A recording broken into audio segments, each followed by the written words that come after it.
The bus wheezed to a stop at the edge of Bellwick University, and Lily Rivera sat still for a moment, staring out the window. It was finally here. Her first day.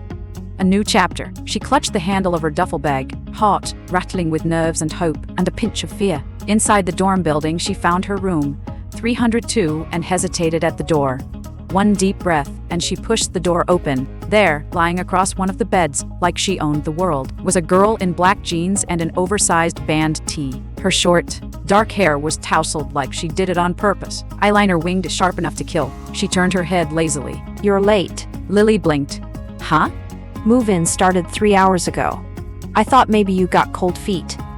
Or lost. Her voice was dry, smooth, and amused. Lily stepped in, closing the door behind her.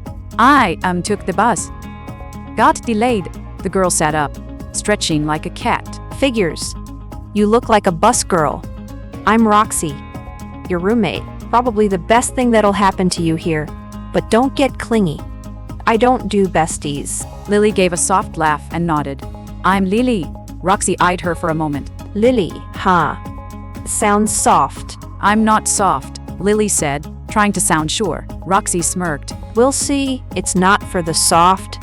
People come here for the degree. Some come for the connections. Others come because it's the only place left that'll take them. Everyone's running from something. Lily's brows furrowed. That's intense. Roxy smiled without humor. Welcome to Bellwick. The sunlight spilled through the dorm blinds far too early for Lily's liking. Up. Sunshine. Roxy called, already dressed in ripped jeans and a cropped hoodie. Intro to Lit waits for no one. Lily peeked out from under the blanket. We have the same class? No. Roxy smirked. But I'm walking you to yours. You look like the type to get lost and end up in a boiler room. They headed out of the dorm and into the crisp morning, until the sound hit, a low rumble, sharp, predatory. Not just one motorcycle. 4. Roxy stopped walking. So did everyone else. Lily turned her head slowly, following the sound as it grew louder, closer like thunder rolling across pavement. And then she saw them. 4 matte black motorcycles roared through the campus gates. Students instinctively stepping aside, like a force of nature had arrived. The riders didn't weave or slow. They moved in perfect sync, an unbreakable formation that screamed control and danger. Lily's heart thudded in her chest. The first rider was lean, all sharp angles and cold eyes. The second had a scar across his neck, visible even under his dark collar. The third was broader, his arms completely sleeved in ink, sunglasses hiding his expression. And then there was the fourth. He rode slightly behind the others, but somehow, he was the one Lily couldn't look away from. No helmet. Just wild, dark hair tousled by the wind, and a stare that could cut through steel. Tattoos peeked from under his black shirt, curling up the side of his neck and disappearing behind his jaw. And his eyes deep, unreadable, and locked on her. Lily's breath caught. The world didn't slow down. It stopped. The bikes came to a stop near the faculty building. Not one dared to speak. They don't belong here, Lily whispered before she even realized she was speaking. Roxy gave her a side glance. Funny thing is, they do. More than anyone else. Lily swallowed. Who are they? Roxy started walking again. The ones you pretend not to see, the ones the professors don't dare fail. The ones who own this place without ever saying a word. Lily followed, her legs suddenly heavier.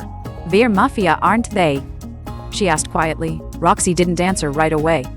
Then, just as they turned the corner, she said, No. They're worse. Come on. We need to get you to class. Roxy said, grabbing Lily's hand and tugging her forward. They reached the class building, its stone arch casting a shadow across the doorway. Roxy stopped just before the entrance. Lit 101. First door on the left, she said. I'll meet you here when it's over. Don't talk to anyone weird. And don't go exploring.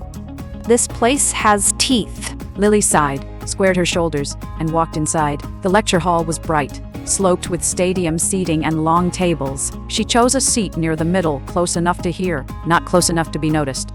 The moment she sat, she felt a shift, like the air changed pressure. Whispers started behind her. Then came the sound. Footsteps. Slow. Confident. She turned her head, and he walked in. This one was colder. Leaner. Sharper. Black boots, black shirt. A silver chain hung around his neck, resting on ink-covered skin. His jaw was defined like marble, his dark hair slicked back, not a strand out of place. His eyes were gray, pale, and empty, like ice that never melted. Lily's breath caught. He walked straight toward her. Straight. No detours.